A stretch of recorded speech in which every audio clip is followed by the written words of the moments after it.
Brother Francis Garate was born in a farmer's family at Loyola in Spain in the year 1857, and he died in 1929. Why did he was declared as a blessed?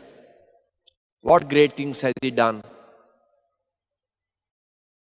No great things. After he joined the Jesuits for 11 years, he served as a sacristan and infirmarian at La Guardia Jesuit Institute.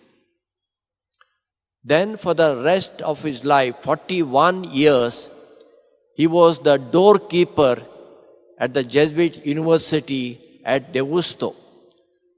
Doorkeeper. Earlier we used to call them receptionist. Now the term is front desk executive.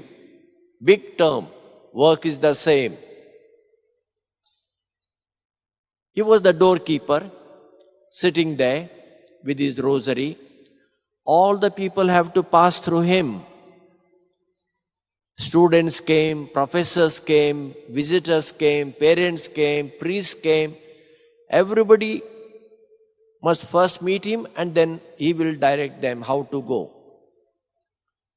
He was a friend. He was a counselor. He was a spiritual director. This is all he did in his own simple way. He prayed while he worked, and he worked while he prayed. Simple job, day after day, Francis Garate did. All knew that he was really a man of God, that he is humble. And that's what should be our life.